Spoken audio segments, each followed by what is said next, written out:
I'm doing culture. Well, actually, I'm doing the third chapter of the book. It's called Embracing Change. And hopefully you folks had a chance to read it. I think the opening statement in this chapter is very applicable to, as Christians, to any ministry or anything that we do for God.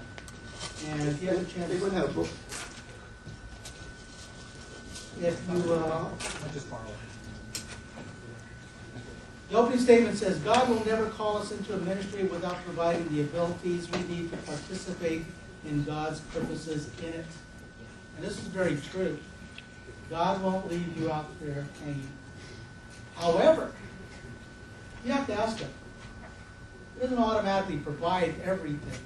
Sometimes He wants you to learn to trust Him. So you need to ask. And we know that whatever you ask of God in His will, obviously, He will always respond to it in a very positive way. So, if you felt God calling you to this ministry, God will provide you the means necessary to complete His ministry. Even though a lot of us, sometimes we are very, we come into something like this and we're very apprehensive. We're not sure. We feel God really wants us, but there's so many unknowns that we're sort of fearful. And I think in reading a lot of your applications, that this is one thing that you felt that God was going to be really stretching you, getting out of your, we call comfort zone, something to really show that, when God is there and you really need Him, He's going to show Himself and He's going to reveal Himself to you in ways that it's just going to boggle your mind. And I think that's one of the reasons why I joined ministry and missions, because, I've gone before and I've been to Mexico a lot of times and I've been to Hong Kong several times now.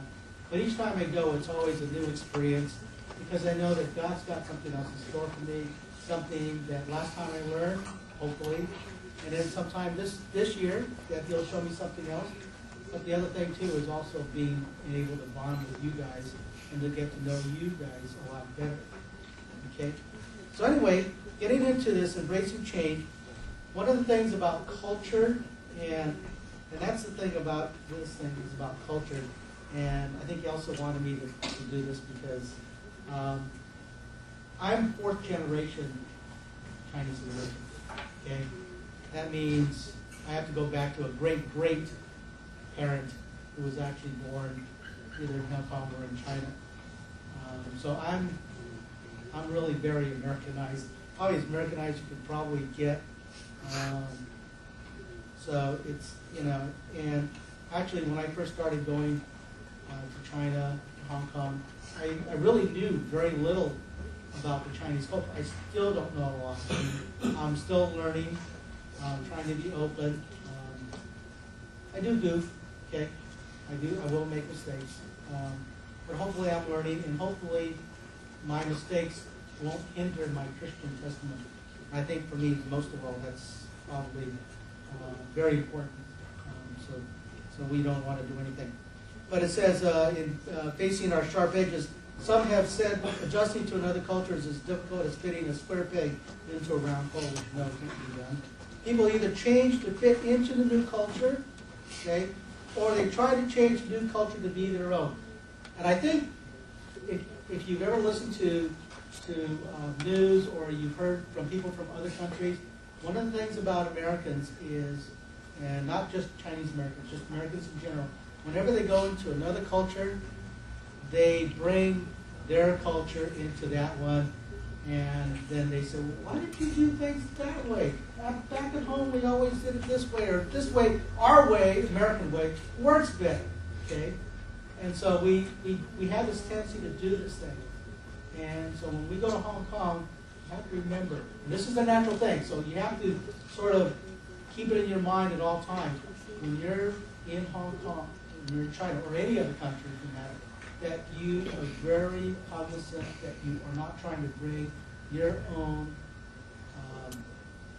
wants or needs or just things the way things are done back home. Okay, when you're in a different country, you need to be respectful to that culture. Okay, like also was saying about Tommy eating worms, okay? There was, in fact, I read in the paper about this one person had written down, I don't know if you know what menudo is. Okay, menudo is a Mexican dish. It's basically tripe, cow stomach, okay, in broth. Well, somebody at a restaurant offered this woman menudo. And at first she was going to eat it until her husband told her, you know what this thing is? And then she's like, oh, now, okay. So she was trying to decide, how do I gracefully tell this person, no, I don't want it? You know, what do I do? And anyway, the response from the person she was writing to was, okay, white lie, you can always say, well, I'm really full, so I'm sorry. You know? But basically, the idea is you want to try to say something or do something so you don't offend that person. Out of the graciousness of that person's heart, they were offering you something that they felt was very good and very delicious. Okay? I would have eaten it. But, you know, that person did want to. So, if you're in Hong Kong, you may run up across the same thing. Tommy was very gracious and he ate it. So, you know, just, you can always try a little bit, say thank you very much. But anyway, always be conscious of the culture and the things around you, and don't bring, you know, our culture into their thing. If you turn to the page, there's actually I had written another one up and I totally bummed out and forgot it. But take a quick look at it. It ranges from 1 to 5, and basically it's areas that you find are either difficult or not difficult to deal with. Okay. First of all, are you sort of traumatized by you can't communicate because of language differences that would produce either awkward or embarrassing situations? Are you somebody that this would bother tremendously or not very much? If you're not bothered very much, you do a 1. If it bothers you a lot, then you put a 5. Okay? I'm not going to have you, I was going to have you do it, but because of time, I'm not going to have you do it. But I'm just going to mention some of the things about this thing. On time, being on time, and as Elsa said, some cultures, especially when Elsa and I were down in Mexico, a lot of times if you, say for example, you were going to make arrangements to meet somebody at 1 o'clock in the afternoon, okay, and so you told the person, I'm going to meet you at 1 o'clock in the afternoon, okay, well, you'd be there at 1 o'clock in the afternoon because in America we usually try to be on time. But in Mexico, that's not necessarily true. When they say 1 o'clock in the afternoon, they mean they hear afternoon. So sometime in the afternoon, they will meet you. More than likely, it won't be at 1 o'clock. It may not be at 2 or 3. It may be at 5. Okay? In other words, their culture is if you make arrangements to meet with them, they will meet with you, but not necessarily at a specific time. Okay? So you need to be aware of that. Because it says like nothing starts on time. People agree to a starting time, but again, like in Mexico, that's not always true. But in some cases it is. So you still are there. Okay? Another thing is the last one, no toilets, no showers, no air conditioning. Well, if you've ever been to Mexico, it's partially true. But in Hong Kong, because they know us Americans don't like heat, okay, we're not acclimated. So they will turn on the air conditioning, okay, at the churches. Normally they don't. And so they're adding an added burden, cost burden, by having the air conditioning on when we're there. Okay? Don't worry about it. You don't have to say anything to them. They're aware. And well, we reimburse them at the end of the trip. Okay, so don't worry about it. But it's something like that they're aware of our problems, and so they try to accommodate because that's the way they are. Okay, and there are showers and there are toilets, flushable toilets. Okay, so anyway, so those are things. But basically, what it is learning to adapt to their culture, even in situations where things might not be totally comfortable for you. Then you just learn to sort of deal with it and just rejoice that at least God has got you in a place where you can be of service to Him. Section 2 talks about facing cultural fatigue. Okay, God has a really great adventure for us. Okay, for those of us who go, well, all of us are going, but God has something very special in store for you, and you need to be aware of God's leading and be sensitive to His leading, because I'll tell you right now, you're going to be really impacted on what you do and what you see and how God is going to use you. You may not see it like now, even a few days into the trip, you may not feel like it. But I'll tell you, if you, at the end of the trip, you look back and you see what God has done, not only in your life, but you'd be surprised in the lives of the people you've come in contact with. Okay, and I mean, last year when a team from Hong Kong came over, it was really great because when they came over, I didn't remember any of them except for I think Alan, But then after they said, "Oh yeah, I remember when you came by," and then okay, and so be surprised that really your life will have an impact on them. Okay, this adventure depends on certain things. Okay, and about cultural fatigue. One is cultural alienation. Again, you're going into a different culture, so their lifestyle and what they do is not going to be the same as it is here. Okay, personal discontent, which is lack of harmony. In other words, when you get there, you may feel like a fish out of water, kind of a thing. Okay, you may feel really at odds about what they're doing and the way they do things. Okay, but don't worry, just hang in there, and it'll be. You get frustrated, or nothing seems to go right. But don't worry. I'll tell you one thing. If you feel frustrated, find somebody that you can share with, and just talk it over. And a lot of times, one of the things probably I think we'd like to do in the evening is have time of prayer together in your teams and stuff like that. Talk over your day's events, then have a time of prayer. And if you feel frustrated, hey, I'm seriously share your feelings. If you feel frustrated, something's not going right, just for some reason you don't seem to be able to get anywhere, talk it over with the rest of them and pray about it. Okay. Relational misunderstandings. Okay, sometimes you're going to be at odds with your teammates, and that's going to happen on any trip. When you're with a group 24/7, there are going to sometimes be odds. You need to be able to work together with it. If you have a problem, okay, hopefully it's not a serious problem, because if it is, then you need to see Andy or myself. But if it isn't, you just need to go up and just, ask God's forgiveness. Seriously, just play it cool. Intellectual confusion, especially for like me, I don't speak the language, so I'm over there.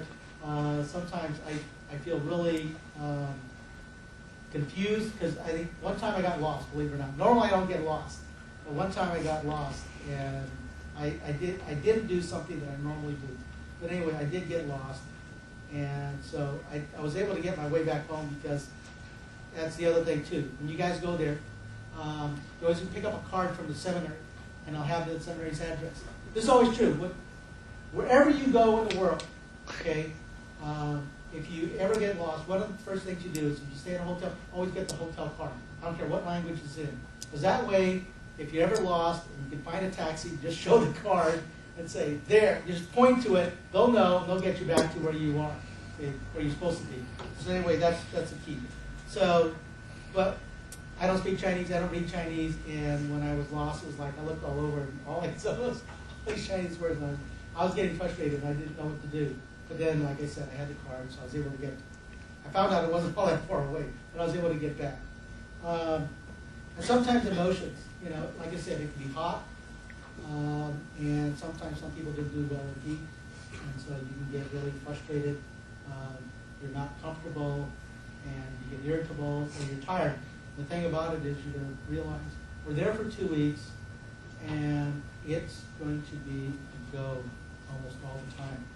So it will tax your physical system if you're not prepared. Okay, and so sometimes tempers might get a little short. Okay, just be aware that that can happen. So you need to be aware. I don't know if you remember recently. There's a 12-year-old Boy Scout who got lost. Okay, you remember why he got lost? What was he trying to do? He's trying to go home, right? Why? Yeah, he was homesick. That can happen too in a different culture. You're not used to what the things that are going around you. And so he was homesick, and I think he did something that went sort of against his Boy Scout teaching, is that he left without telling anybody to go someplace. Okay? And he got lost because he was homesick. And so in his frustration, in his emotion, he wasn't thinking clearly. Okay? So we need to be sort of aware of that. So, like I said, cultural fatigue, these are different ways we can get fatigued, per se, about our surroundings when we're in Hong Kong. Okay? Section 3 talks about crossing the bridge.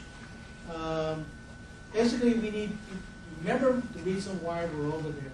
And we're there to be, and it says here, instrument of God's grace and cross-cultural mission, to build on 5 dimensions of grace, gratitude, refreshment, acceptance, compassion, and expectancy.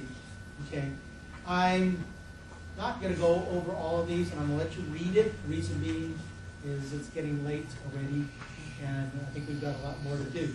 But again, think about where you're at and what's in store for you. Okay,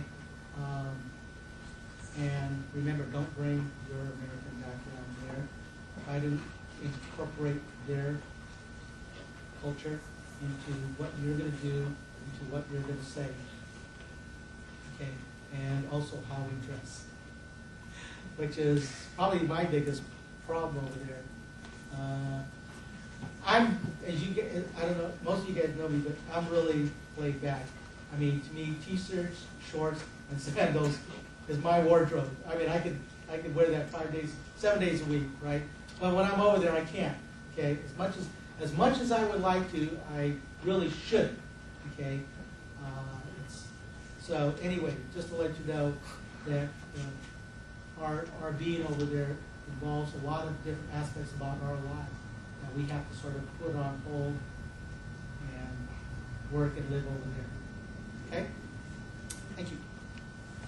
Since we work together so well in the Mexico mission, right, children, for how many years before the Hong Kong mission, my family and the children came a long way, and we learn a lot from each other. Doesn't mean that we don't have arguments. We don't have disagreements, but we come together and then we become a long-time friend, and also we become a mission partner for life. But I'm always right. I'm always right. We know that. But yeah, like he was saying, in Hong Kong, because the humans and then the weather, the heat, 24/7, except your own family, I don't think you really live with another person at 24/7. It's very difficult. But one thing he mentioned, I really appreciate, he mentioned that I was homesick. I never felt homesick because my families always go to trips together. So I didn't experience that, but I think he mentioned it so well because many of the young people or single people who went, and then I think they really felt homesick. Even for Tony, even Tony had Lori, but after a while he's homesick and he misses his family too. I'm sorry, I'm embarrassing Tony now. It's nice to be a family. No, I don't think I'm ever be homesick. Oh, this too not, but then they're everywhere. That's why we have the training. We say you gotta stay with the team. Well, many young people, they're so excited for the first few days, and then the energy is so high that what do you call them, the Grindelins or whatever, and then they're so up and all the time, upbeat all the time. But for some of us now, we are older and there's some quiet moments, and but it was fun when we were together. Okay, in the topic we're talking about Hong Kong culture and how to fit in. It's more Hong Kong culture again. I'm sorry I'm bombarding with you with a lot of information, but this is to prepare you. And also, I know you're thinking, oh, we are condemning, we're setting a lot of rules to restrict you. Actually, we're not restricting you, we're just protecting you. You can see it both ways, and how we can control you But actually, we try to protect as much as we can, because when you're in a new environment, a new culture, you will have a new set of emotions. I'm sorry to say that, but just warning you way ahead of time. Everything is changing. It was when we were in Hong Kong. You don't understand it now, but when you're there 24/7, the scheduling that we have, it's just not wishy-washy stuff. Okay, Hong Kong culture. Okay, Hong Kong. Well, we talk about Taoism and Confucianism. Okay, this is the product came from their teaching. So we have all these ethics in Hong Kong. This is what the Hong Kong people are living by right now. They're very subordinate for the leaderships. Whoever is a leader, they will not say no. So when we are there, or whatever we say, hopefully they won't say no either. Okay, the social cohesion. I'm going to talk about a little bit more about this for the social aspect of it. And then education for action and the bureaucratic traditions and the self-confidence. They're very moral people. I guess the young generation now is harder, but the older generation is still holding Confucian's thoughts, so they are still very ethical. Okay, Hong Kong is gradually, generally considered to have preserved the element of all these ancient things, all these thoughts. And also in Japan and Korea. We were in Korea. The 25% people are Christians. They're a very high percentage in Asia. In Hong Kong, I'm going to tell you how many.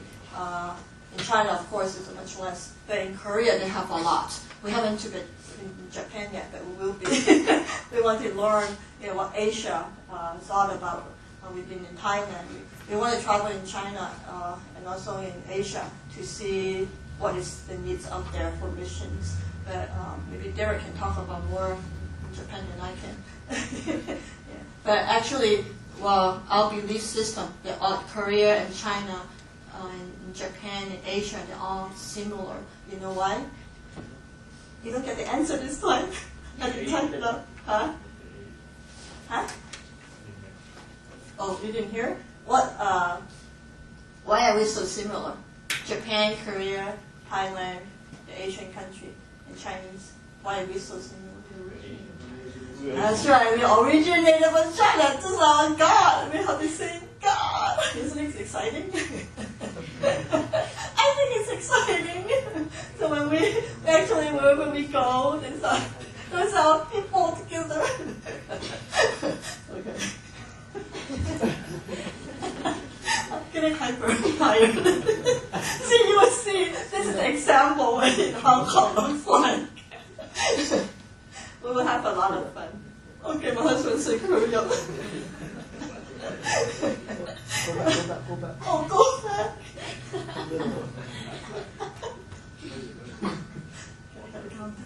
I get so excited when I talk about Hong Kong. Sorry. Okay. Okay, Hong Kong culture. Okay, this part help ironic. Okay, the mainland China. Actually, remember we talked about all that religions before, but now they don't have any more. No more, nothing. Okay, and then Hong Kong keep carrying all this. Hong Kong have ancestor worship. Feng Shui is very popular in Hong Kong. But in China, they, like we mentioned it earlier, and Charles's father asked me the religions in China, right? So they're atheists now. In China, is no more religion. But in Hong Kong, it's still freedom. Whoever you worship, whatever you want is fine. So Feng Shui is another big thing in China, but I'm not going to go into all that. But you understand why Feng Shui, right? You're supposed to put the table here, you're supposed to put the chair over there, and you're supposed to put the goldfish tank somewhere. And, yeah, but I don't know too much about it, so. Okay. Okay, now we're going to talk about the most important thing, is the social network. Hong Kong people, they live on the social relationship and then the family togetherness. They don't care what other people say, they don't care what other people do. This is in the old days, okay, but still a lot. The parent and then the family go together so well, and that's what we call them 关系, this 关系 in Mandarin. So actually it's 感情, okay? 感情 is emotion, the emotions, the feelings, the emotions, and then the relationship. These two link very close together. When you have a relationship, they fall for you. Okay. This is so, I don't know how to say this, but okay, the Hong Kong student that we have to face, they have a lot of needs for emotional attachments. Over and over, we see many years, and then the student, they come and then they stay with us, and then they share with us their life. They all have problems. That's why we say when we go there, later on we're going to share it. We go there to make connection, but we don't go there to make attachments. You understand the two, the difference between the two? We are making connection. We connect with the church. We connect with the people. We do that. But making a commitment to really invest your emotion into a relationship, that's not what we are going to do. And I'll explain later why not. Okay. Okay, because they believe in Yunfen. If they attach to you, they have invest emotion to you, and they believe this is what it's called for. This is called Yunfen. It's a concept, relationship, relational, it's fate. Fate. To them, that's a very touchy thing, and then to them, this is from Buddhism. Yeah, and then they say Yunfen. Okay. It's very interesting how the concept relationship-wise. Okay, they see social relationship in terms of network rather than a box. And what is a box? Okay, people are perceived as being near or far rather than I'm in love with you, I'm out of love, right? But in Hong Kong, people say, no, you're very close to me, you're near to me, or you're very far. Okay, so that's it tells you the relationship in the family. Why are you so far away from me? You're in school, right? So far, right? And then, but for them, yeah, that's what they. But for us, it's like, are you in love with me, right? They say, no, I'm not in love with you. Inside something, or near or far, our relationship, and then the wording is very different. And then if you attach to all this stuff, and then you attach to their faith, and then they're going to go on emotionally attached with you forever. It's not a good thing to be in if you don't want them to be one of your family members. Yeah. And we do have students, when we came back to the state, and then we do have students ask us to take on to their parents who email us or call us and say, can you take on my children here in the United States? Okay. Or they will ask you, can they come and visit you in your family? Okay, they will attach to them. And say, yes, you can come on, then those will be my children. I don't mind doing that, but we'll have 100 of them, then I cannot afford to do that. And if they want to come visit you, that's fine. Okay, but then they will say, can you be their sponsor for the school? They will come here for school. Okay, there will be questions like that, because we've been going for many years. If you have attachment with them, if you make a good relationship, if you want to do that, that would be good for you. But if you don't intend to have that kind of relationship, then I will say, think twice about it. Okay. Okay, Hong Kong culture is very materialistic. Like Uncle Sheldon was saying, they're very materialistic everywhere. You can see shopping everywhere. You cannot help it. I mean, they're right in front of you. You know, because there's a shop right there, there's a restaurant right there. They're so cheap, $1 here, and $1 there. You cannot say, okay, I want to get something to eat here. In the streets, in the vendors, everywhere. You say, oh, can I drop by and have something to eat and stuff like that. It's very, it's everywhere. So this is a test. Okay. When we go to Hong Kong, actually my family go every year. It's a test and a personal test and a learning experience for us to meet God. You know, why you go to Hong Kong every year? Because we want to, you say, here you don't see God because here is so comfortable. We see God everywhere too, God's creation everywhere. But when you go there, you really hit by all this stuff.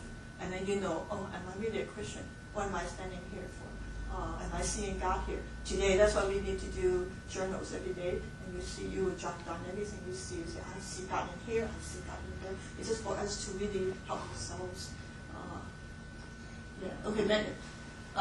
We mentioned this already. They have many religions and there are many schools under many religious studies. There's no trust. You know where no trust came from? Especially the new immigrants in China. One child, no child left behind, but one child policy. They only have one child, right? They cannot have two daughters, two children. They only can have one child. So if I have a second child, she's going to report me, right? I'm going to watch him. If he have another child, I'm going to report him. So will you tell me things? You're not going to tell me things. Will she tell me things? We're going to share things? No, we're not going to share anything.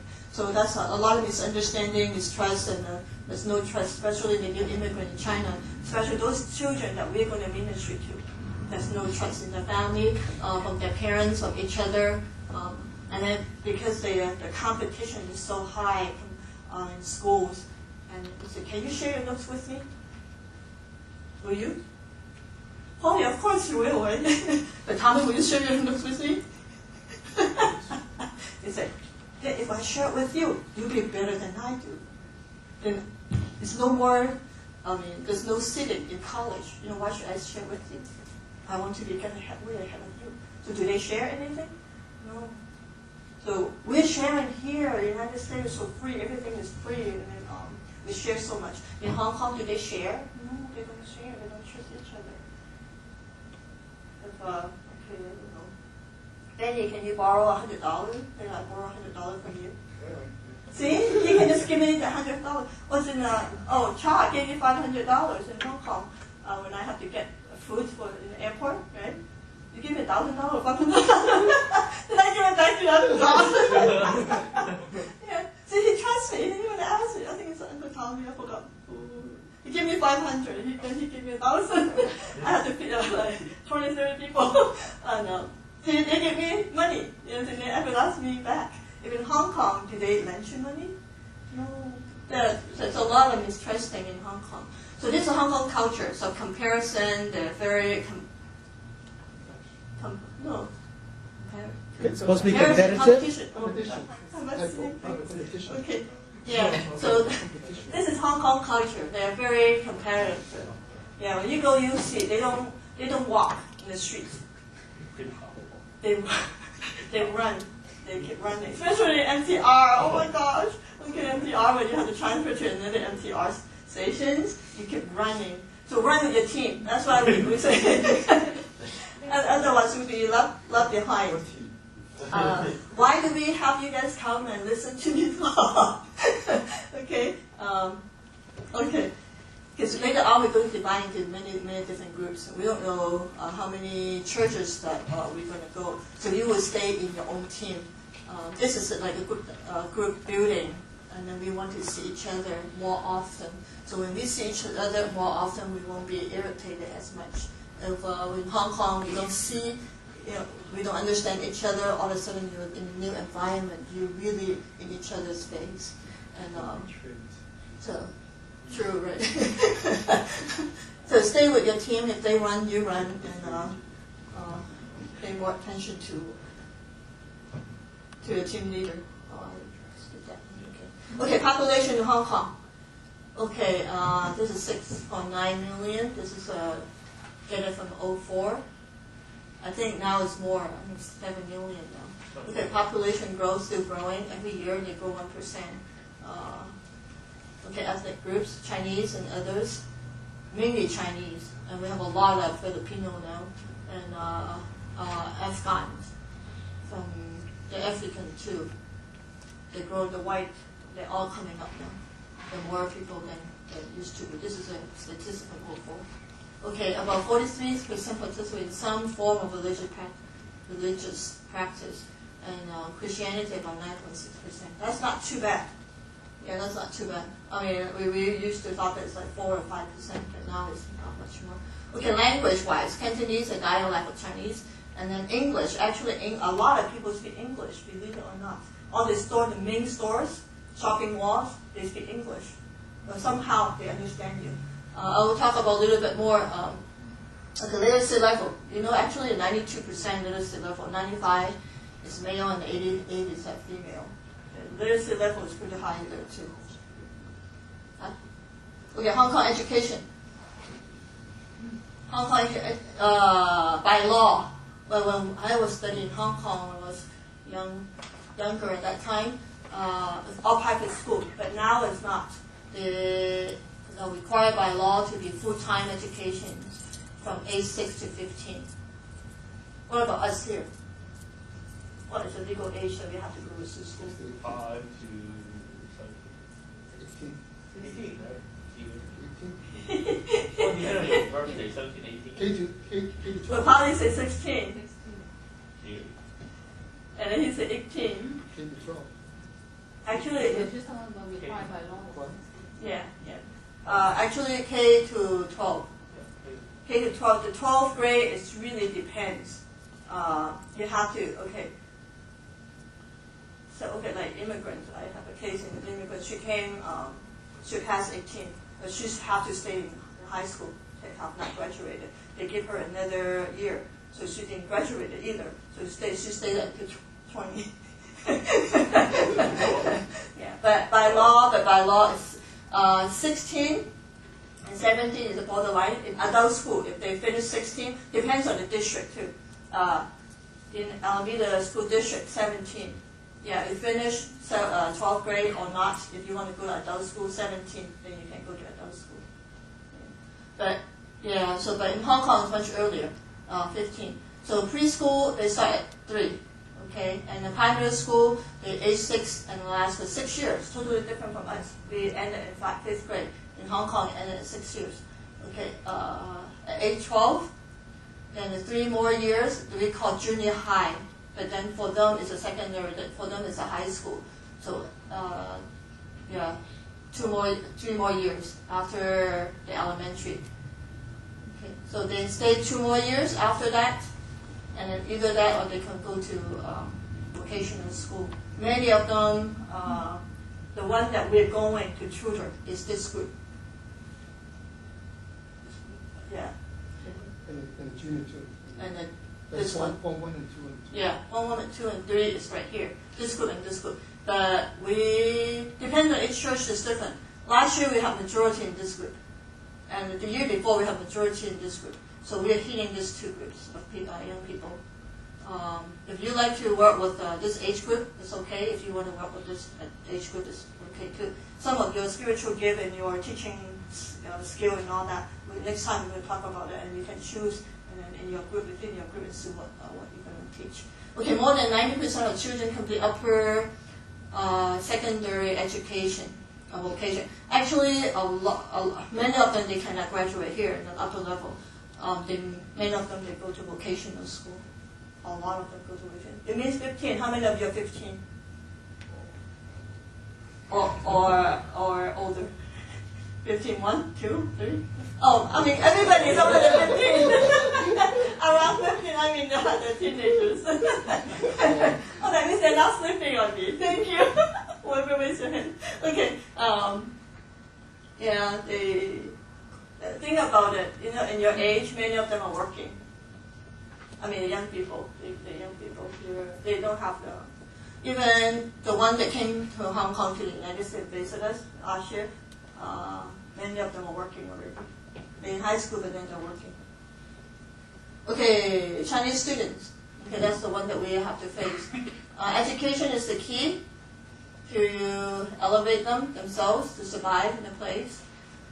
If no education, that means they're nobody. That's how Confucius was teaching us. The moral system, the education, you have to have education. Okay, another thing is Chinese students, they don't talk to you just like all of you. They don't talk to me. Because they are in a system of harmony. That's from Confucianism too. They want everything to be harmonized. They don't want you to debate and confrontation. They don't do that in the Chinese society. Whatever they have, they just keep it inside. Especially our children, is parenting now. And our children, they don't talk back to your parents. except this one. Yeah, I don't know about those. And whatever your parents say, that's the law, right? So we were trained not to talk back, and then so as our students, when you ask them things, you don't have any feedback. And they're just looking at you. Because that's their system. That's how they were taught in schools. You know, in our school, you sit around and you have a question, you raise your hand and you answer, and then you talk to the teacher. If I'm talking like this to you, in Hong Kong, I got fired. Look at your book. You gotta listen. Okay, they're very strict. If I talk to you, I laugh with you, and whatever, then I'm not a good teacher. Okay, harmony. So don't expect your student will talk to you right away. It takes a long time for them to warm up with you. One time, Char tried to teach this girl, and then she was so afraid, and then she started crying. This real scenario now. So when you get to Hong Kong, you say, "Why don't you cry on me? You know, you thought that you did something wrong." But actually, this is for their culture is like. Okay, and don't take it and say, "Oh, I feel so bad. What should I do now?" Every year we have people cry. Another year, we're so bad. Tommy Folsom girl. To speech. Just be postmasters. See, that's yeah. So when we have students like that, or we can encounter a situation like that, and it's okay to talk to us. Don't put it inside. I mean, it's common. Yeah, that's common. Okay. I don't want to lose something. I'm just getting late. Okay, it is. Okay, in Hong Kong, the interrelationship that defines the Chinese. As I said earlier, their relationship with other people, and then they live in date. So that interrelationship defines who they are. If they really like you, they want to attach to you, and then they think that I'm in the same level with you. They wanted to. So they wanted to fulfill the goal of harmony, whatever it is, and then they would take it. Okay, they criticize themselves a lot. Yeah, see? That's what I mentioned earlier. We do something wrong, it's just me. I'm doing something wrong. I mean, am I doing something wrong? We're trained like that because the parent keep telling you, it must be you do something wrong. So, especially in Hong Kong, even worse. If they don't pass the grade, it's all the children's fault. Okay, they have to make the grade. Okay, usually they shy away from you. They don't want to talk to you because they want to ignore the shyness, the bad feeling they have. They don't want to look at you. Okay, another thing, the eye contact thing. Don't force them to have eye contact with you. In Chinese culture, I was taught not to look at the teacher in their eyes. Look in their nose, look in their mouth. In America, we say, you don't look. You know, this little girl go to school, and then the teacher say, "Why don't you look at me? You don't listen to me. Look at me, look at me." In Chinese culture, you don't look at the child. Do something. Look at me, look at me. The more they look at me, the more the students want to do this one. So make sure you don't. It's okay if they don't look at you, but you can tell them too. Explain to them. American way is fine. You can look at me, look at my eyes, and then I can explain things to you more. It means I understand if you pay attention or not. Okay, this is very interesting way. Okay. Yeah. So should we change that because if they don't look at your eyes, like Mr. shows talking about earlier the culture, should we change it? Should we change it? You know how just say if they don't look at you, should we tell them say, okay, this is how we do things? Oh, that's not my question. In a teaching situation, and I understand what I said, and we don't want to bring our culture into their culture. However, in a teaching situation, though, if we expect to elicit any kind of response from them or be able to talk with them, then we have to tell them, look, in our teaching style, we understand that you may not want to answer us or look at us, but in order to teach you, to help you understand, you need to respond back to you. You need to look at us. Okay, so this way we can see your mouth, how it's forming the vowels, say, for example, things like that. So, in that situation, we are bringing our teaching style, not so much our culture. I understand. Okay, there's a slight difference. Yeah. So. Yeah, we're going to talk about more teaching style and learning style next time too. Thank you, Charlotte. I think, that's a good question. A lot of things, there's no rule to it, what we're supposed to say, and then you have to adjust to your own judgment. if a person really doesn't want to look at you, I mean, they were trained not to look at it. Even for gladiators, in the beginning for how many years, and then she started to look up to us and look at us in the eyes. But for many years, she just talked about us like that. She's talking to us, but she's looking at something else. Yeah, it's very interesting. When you go to Hong Kong and don't get offended and say, don't listen to me. But that's how they are listening to you already. But it's just a way that they try not to get the emotion to you. Because they know once they get the emotion to you, and you own the emotions. You understand how that goes? And this is like fate. And then you become part of them. So in the end. Oh, what are you doing with my emotion? It doesn't protect your own emotion. That's why eye contact is very, your eyes, why do people fall in love? You remember in love and near love? Because they look at each other's eyes, they gaze in each other's eyes. Well, one thing for the young people, you listen up and then say, do you want to find out if that girl or that guy really likes you? If you look if you look into their eyes and you see your image in their eyes, you're in love. That's very dangerous. That's very dangerous. So stop looking at people. You don't want anyone. No, it's true. It's true. If your image is starting forming in another person's eyes, then you're in trouble. Oops, everything is on tape. Okay. Okay. This is yeah. I'm going to talk a little bit about this, but next time okay, visual learner and tactile learner. That's what we talked about earlier. And some people, Chinese people, most of the Chinese, I mean Hong Kong and China, here is different. They're visual. Why? Because character. They need to learn how to write characters. And when Chinese start writing the character using symbols, so the visual, visual is looking at things, pictorial painting and pictorial writing. And then they, in the ancient time, they write it in the rocks, in the, what do you call them? The turtle's back, the shell, the crab. So everything is they're seeing things. It's more important than they remember things. So tactile is another way of using your hand to do things. That's why a lot of people like to sewing and kneading things, because that's how they learn. That's in the old days and how they use their hands. And we will talk about more of it. We don't have time. Okay, the group dynamic. Okay, and okay, this is up to you. I'm going a little further for next time. It's up to you how you create your group dynamics and your class dynamic in your environment. It takes time. We're only there 2 weeks. I don't expect you all of a sudden you're going to create all this stuff, but you will. When we get into small groups, you form your own group dynamic, and with your group dynamic, you bring that to Hong Kong, and then you form it with them. Then you will have a relation. You will have connection. They will know who you came from, and they will trust you. And we want to build trust. And then when you talk about Christianity, it's much easier, and then they will accept that a lot easier. You understand where the rationale why we're doing all this stuff for you? I hope. Okay, what not to do? This is something fun.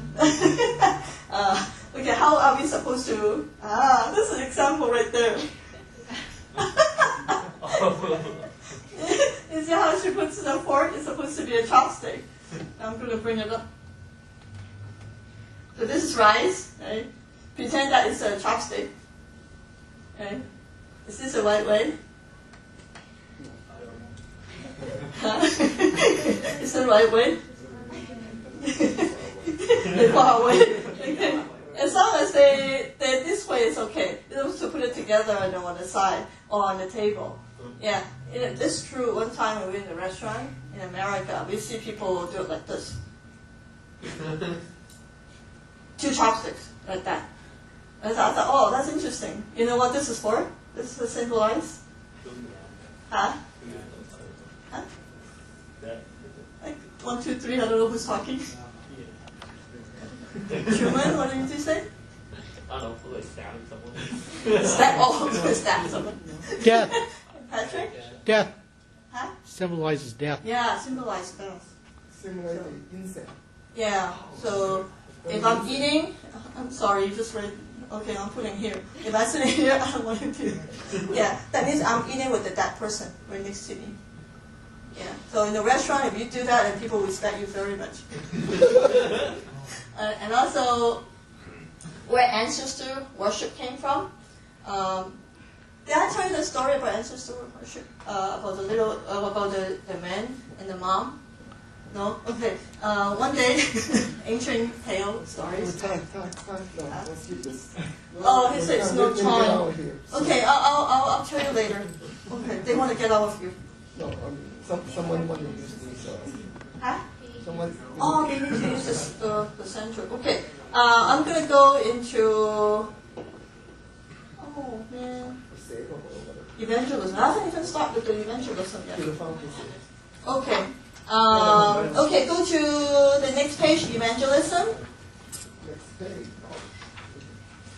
Or maybe I'll go through this next time. Oh, you know what? I forgot to fill out something. No,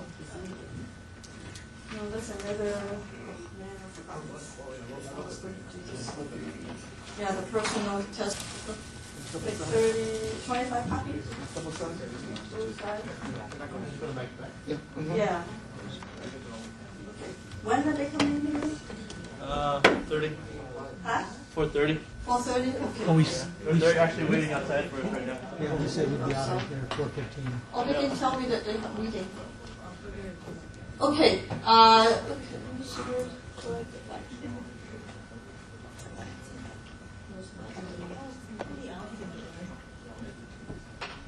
Realize 97%. So now we see the difference. Okay, next one. Okay, that's why we need to evangelize. People can come to Sunday school. If you don't evangelize, nobody comes. That's why they come and they increase the youth, and our church will grow. And otherwise, the church will die. It's simple, huh? Okay. Okay. Mission and evangelism. What's the difference between the two? Okay, personal evangelism is part from the biblical method of mission. So mission is a bigger picture, and then evangelism comes under mission. So this is what Bible says. Go into the world and then preach the gospel. Preaching the gospel means we plant seeds and then make disciples. So making disciples is evangelism. Preaching the gospel, go to the world, is mission. So all this go hand in hand. Okay, the last word of the Lord Jesus Christ also including the commandment is to say to make disciples. And I know last time you say how are we not making emotional connections and all that because we are not doing this. Okay, evangelism therefore is the result of making disciples. When we want to do evangelism and we're going to do discipleship, but we are planting seeds. So we don't do this part. And there are promises to the fact that when a Christian go out and message, and there will also be some who will be respond. So we do discipleship after we do evangelism. So you say, what's the difference between that? Okay. So evangelism is a broader sense include bringing those who responded to the full commitment of discipleship in the local church. So the local church, okay, here Hong Kong Mission, we're not going to make discipleship, but the Hong Kong church request us not to do counseling, do any Bible studies and personal emotional attachment with the individual students. Hong Kong church, they will do the follow-up with the discipleship with the students. So I don't know if you, okay, Hong Kong, us, that's us, okay, Hong Kong short-term mission, we make connection, but we do not attach to them. Okay, how do the student know and how do they receive the Lord? Is we walk in the Spirit, we not walk in the flesh. They understand and they will see that we exemplify God and then Christ, and then they will, whatever we say, they watch us, and then we make a difference in their life, and then they will make connections with the church. We're bringing people not to us, not to the Hong Kong short-term mission. We're bringing people to that church, and they will disciple. And we do not understand enough current Hong Kong culture to give advice or counsel others. This is really, we are not into that culture. Even though we are born there and raised there for so many years, I know many of you, you were raised there too. But going back there every year changes. We are not doing counseling. Sheldon will do a lot of long-term missions in the future, and he will serve long-term, and he will make disciples. And he's going to baptize people. Okay, next one. For real. Okay, now making disciples include baptism, right? Sheldon? teaching them to obey God's commandment.